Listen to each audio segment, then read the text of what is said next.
Bismillahirrahmanirrahim. Assalamualaikum warahmatullahi wabarakatuh. Salah satu seni yang dibutuhkan dalam pernikahan adalah seni untuk mengalah.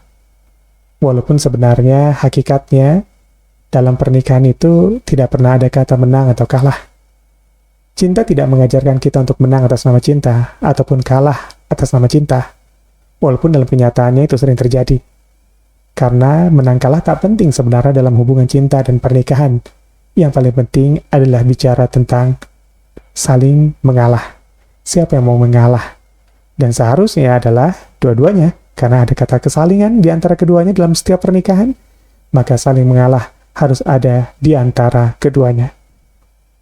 Konon, kata mengalah ini tidak familiar dalam kosakata dalam bahasa Indonesia, Melayu ataupun Jawa.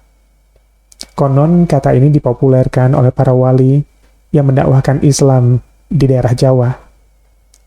Orang-orang Jawa biasa menambahkan imbuhan nga untuk memberi tahu tentang arah yang kita tuju.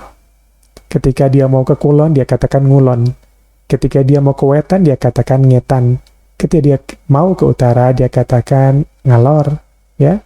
Kalor, ngidul, wetan, ngetan gitu ya. Itu dipilih untuk menunjukkan sedang menuju kemana. Mau kemana kita. Dan konon katanya, dulu kosakata ini tidak ada.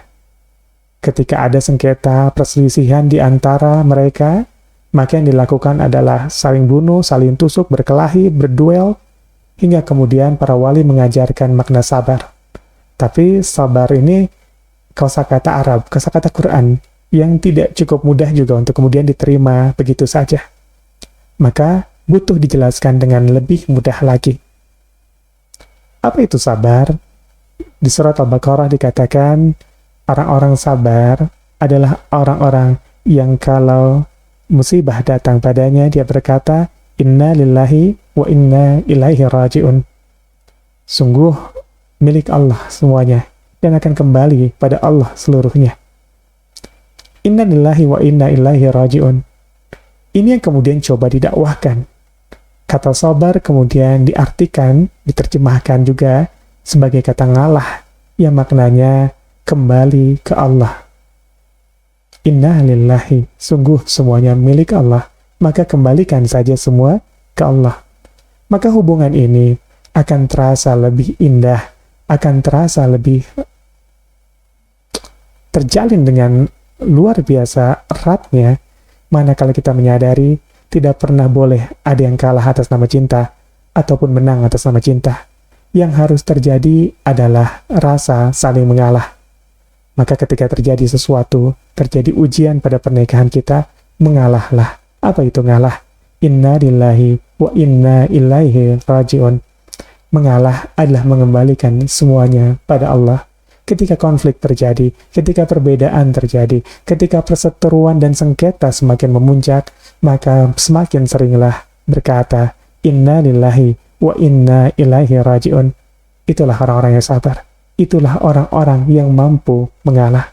Maka bayangkan, jika pernikahan ini diisi oleh dua orang yang sama-sama berbicara tentang Allah, yang sama-sama mengembalikan pada Allah, yang sama-sama melisankan, mengucapkan Inna lillahi wa inna ilaihi raji'un. Itu untuk seni, untuk mengalah. Karena pernikahan ini tak pernah boleh ada yang menang dan kalah. Harus sama-sama saling mengalah. Mengalah bukan berarti kalah. Mengalah bukan berarti kehilangan segalanya. Justru sebaliknya, mengalah adalah mendapatkan segalanya. Inna lillah, kembalikan pada Allah. Dan Allah akan mengembalikan segalanya pada diri kita. Masya Allah, mudah-mudahan Ramadan ini memberikan banyak pesan pada kita untuk belajar lagi tentang mengalah pada pasangan, mengalah pada pernikahan kita, mengalah pada keluarga kita. Karena hakikatnya, sewaktu kita mengalah, kita tidak sedang kalah. Kita sedang mengembalikan pada yang memiliki segalanya, pada yang mengatur segalanya, Masya Allah, karena hati-hati yang diisi oleh kata Allah dalam hari-harinya adalah hati-hati yang tidak pernah miskin, hati-hati yang tidak pernah kalah. Mudah-mudahan akhir-akhir Ramadan ini membuat kita belajar lebih banyak tentang arti mengalah. Terima kasih. Assalamualaikum warahmatullahi wabarakatuh.